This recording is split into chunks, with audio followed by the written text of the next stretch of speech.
Jangan lupa di subscribe di sini. Halo guys, kembali lagi di channel cerita kita ya guys ya. Jadi ini di pagi hari mau menuju ke suatu tempat gitu ya guys ya. Tapi mungkin nanti videonya ini agak backlight gitu ya guys ya. Karena apa namanya, kamera belakang itu terhalang oleh apa namanya, tongsis gitu guys gitu. Jadi mungkin kalian kalau cahayanya bagus akan dapat ini yang bagus gitu, karena kita di sini menggunakan kamera HP gitu guys. Jadi kita sekarang mau menceritakan tentang apa ya guys ya. Jadi mungkin nanti kalian bisa komen-komen gitu tentang apa yang akan kita bicarakan. Tapi untuk saat ini sebenarnya saya sih punya topik gitu, topik tentang perekonomian negara ya, Cie. Perekonomian negara nih gitu.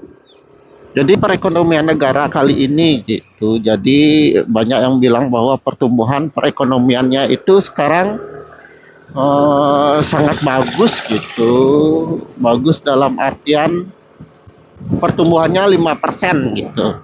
Tapi yang saya rasakan gitu itu sebenarnya bukan 5% ya, tapi turun gitu. Kemarin kalau nggak salah ada di salah satu berita gitu, di berita channel YouTube apa kalau nggak salah ya, itu pertumbuhan ekonomi kita stagnan di 4,8 gitu, 4,8 atau 4,7 di Indonesia pertumbuhan ekonominya gitu. Jadi ingin mencapai 7% gitu, dengan ada yang dilakukan oleh apa namanya, kepresidenan, tapi nyatanya misalnya tumbuh mencapai 5% ke bawah gitu. Itu mungkin nanti saya carikan link beritanya gitu, nanti saya tunjukkan di description ya guys ya. Nah, perekonomian semu ini sebenarnya terlihat dari bisa dibilang dari laporan keuangan gitu guys. Gimana laporan keuangannya, ternyata ini antara benar dan enggaknya saya juga tidak tahu ya guys ya. Karena kenapa? Karena laporan keuangan itu sebenarnya sesuai dengan persepsi gitu. Ternyata saya baru tahu bahwa jamaknya laporan keuangan itu tidak pasti gitu loh guys. Tidak ada sesuatu yang mengatur kecuali itu persepsi gitu. Persepsi itu gimana? Contoh, sekarang suatu perusahaan mengeluarkan laporan keuangan. Nah, laporan keuangan itu belum tentu benar gitu. Belum tentu laporan keuangan itu benar. Maka akan dilakukan audit gitu. Nah, persepsi audit pun berbeda gitu antara audit yang satu dengan audit yang lain. Itu berbeda, baik itu dari KAP, kantor akuntan publik sendiri, maupun mungkin kalau negara itu apa namanya ya, badan pemeriksa keuangan ya, kalau nggak salah BPK namanya gitu. Jadi BPK pun bisa persepsinya berbeda. Saya teringat dari kasus yang ada di DKI Jakarta gitu, kasus Ahok, bahwa uh, apa namanya, Ahok dipersepsikan melakukan tindakan korupsi gitu. Karena apa? Karena persepsi BPK sendiri itu tentang rumah sakit Sumber Waras kalau nggak salah, waktu BPK waktu itu, bahwa tanahnya itu menghadap ke dua sisi gitu. Jadi dipersepsikan oleh BPK bahwa Ahok melanggar, harusnya tanahnya tidak semahal itu, tapi adalah mahal. Begitu juga dengan persepsi dari Ahok sendiri, bukan itu mengarah ke salah satu jalan yang mahal itu gitu. Jadi itu pun bisa salah gitu loh guys. Jadi tidak ada patokan yang baku. Yang menjadi patokan itu adalah persepsi gitu. Jadi sebenarnya itulah akuntansi, itulah laporan keuangannya, dari persepsi itulah bisa menyebabkan perbedaan loh guys. Contohlah sekarang pajak gitu loh. Pajak menganggap bahwa suatu biaya itu bisa dikatakan bukan biaya tapi bisa investasi gitu. Itu juga berbeda.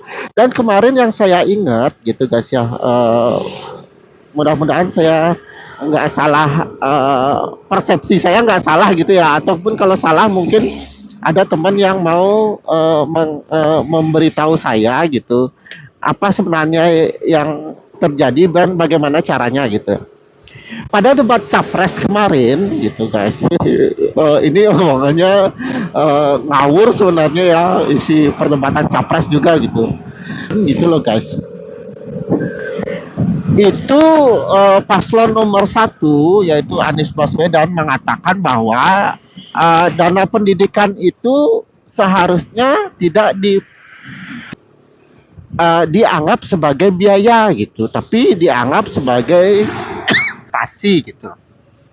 Ini dah yang saya tidak mengerti loh. Berarti laporan keuangan itu bisa dikutak-atik sedemikian rupa sehingga yang rugi bisa jadi untung, yang untung bisa jadi rugi gitu loh guys.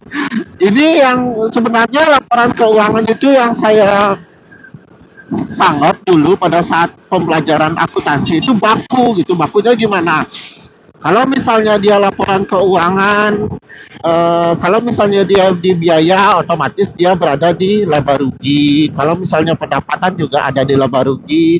Kalau tentang kekayaan dan hutang piutang itu ada di kalau piutang itu biasanya ada di ada di aktiva karena dia termasuk kekayaan gitu. Kalau misalnya dia hutang, kewajiban dan modal yang harus dipenuhi itu adanya di pasipa atau kewajiban atau ekuitas atau modal gitu loh guys.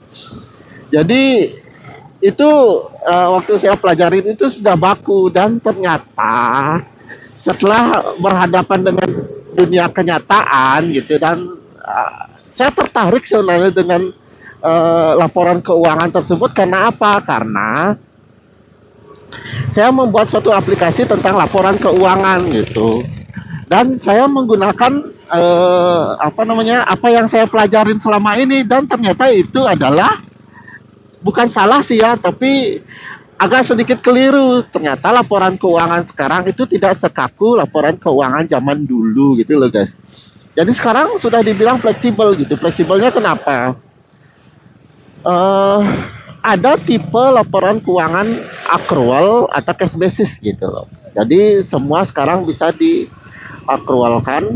Itu dikarenakan Itu dikarenakan keinginan bahwa tidak semuanya harus rugi gitu. Contoh nih, saya nggak tahu apakah contoh saya benar atau enggak ini. Jadi contohnya seperti ini. Dalam suatu bank, baik itu bank umum maupun bank sekarang perekonomian rakyat gitu, ada yang namanya amortisasi, baik itu amortisasi provisi, kalau kekayaan di inventaris itu namanya penyusutan gitu. Ada kejadian bahwa suatu barang inventaris, apalah itu contohnya gitu, itu bisa ternyata diakrualkan atau diamortisasi atau disusutkan selama beberapa tahun dan bisa juga menggunakan cash basis gitu. Kalau dulu sih yang namanya kekayaan, karena biar tidak rugi pada saat bulan berjalan atau periode berjalan, maka itu disusutkan gitu loh maksudnya. Nah sekarang itu bisa dipilih gitu, apakah kamu maunya accrual atau kamu maunya cash basis gitu. Contohlah saya mau membeli apa misalnya handphone gitu loh. Handphone itu 2 tahun pun, jangankan 2 tahun, setahun pun sudah ada yang baru gitu. Jadi kalau kamu menganggap itu sebagai kekayaan atau inventaris, maka itu disusutkan gitu. Nah, kalau kamu anggap dia sebagai beban untuk mengurangi keuntungan itu, maka dianggap sebagai biaya gitu. Nah, kalaupun dalam pencatatan pada saat nanti diaudit, persepsi orang itu pun berbeda gitu.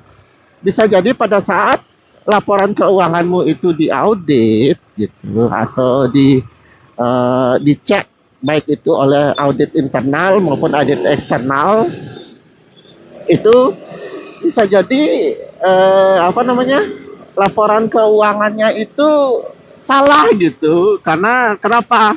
Ini kalau misalnya yang saya tangkap nih ya, kalau salah pun mohon dikoreksi gitu ya, teman-teman yang menonton. Contoh,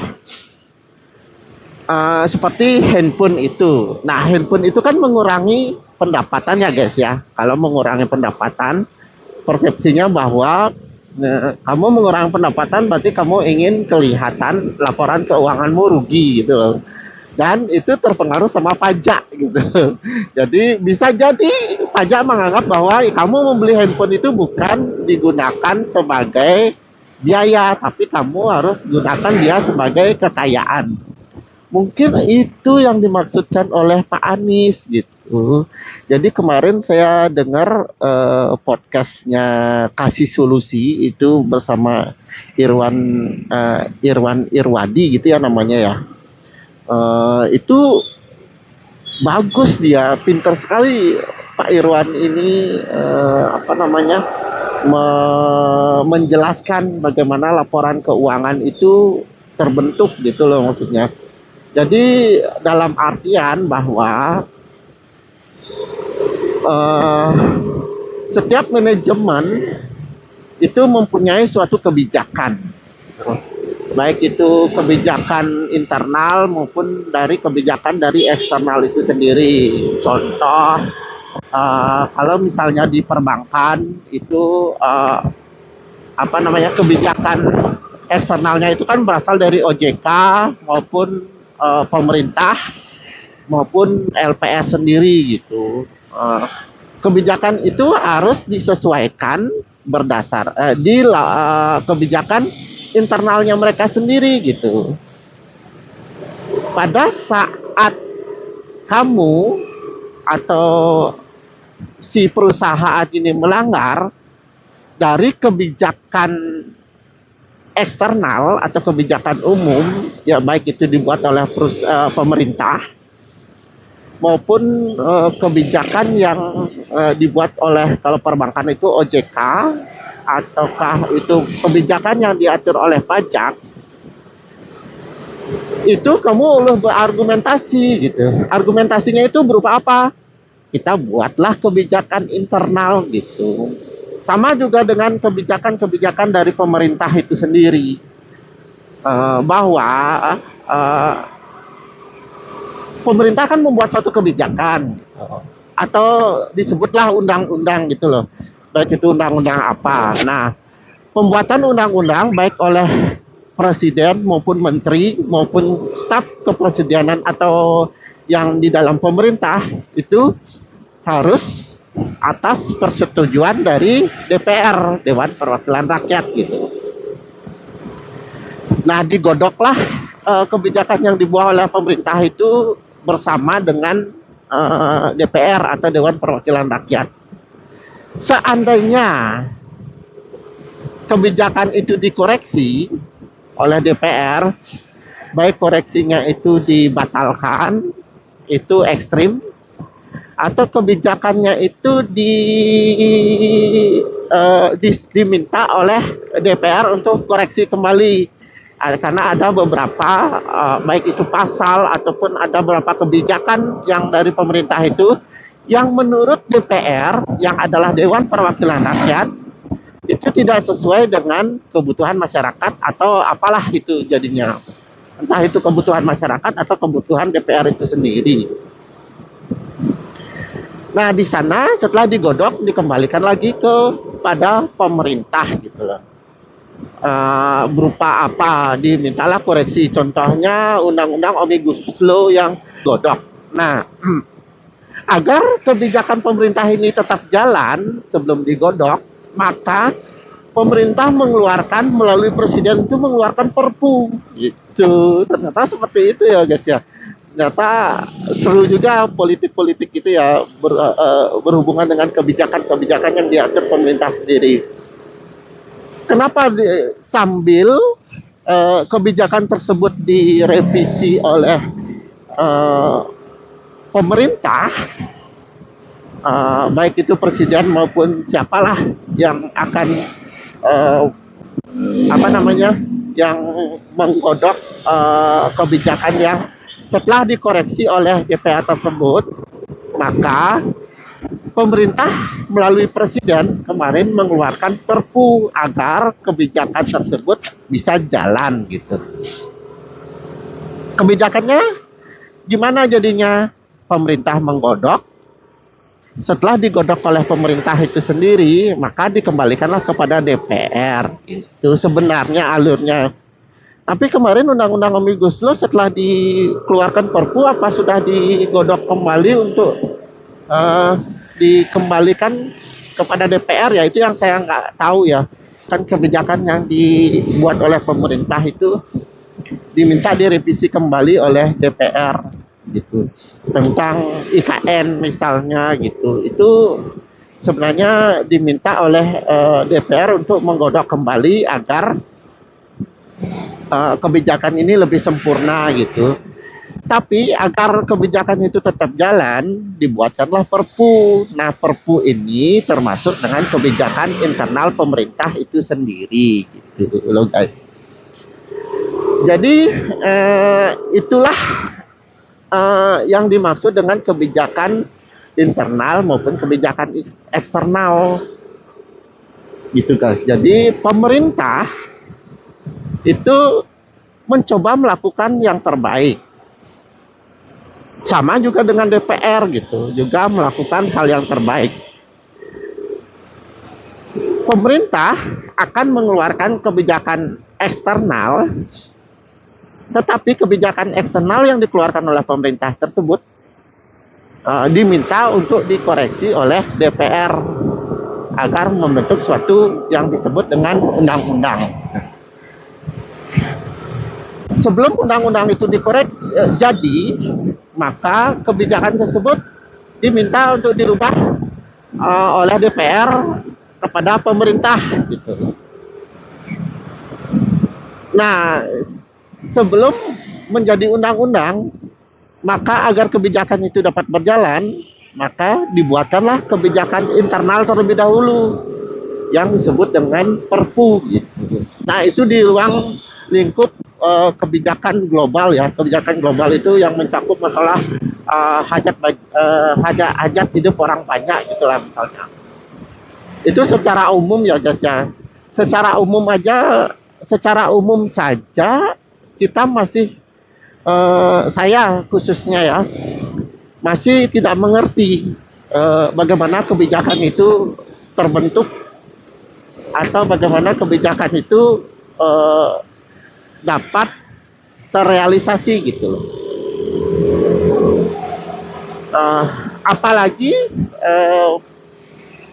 kalian para pendengar gitu atau guys semua tentang kebijakan suatu perusahaan, karena tidak semua perusahaan membuat kebijakan itu tidak semua kebijakan itu dibuat secara transparan gitu. Jadi seperti itu guys, tentang kebijakan gitu yang saya tahu gitu. Jadi nanti mungkin lanjut di part berikutnya ya guys ya. Jadi sampai ketemu lagi, bye, dadah.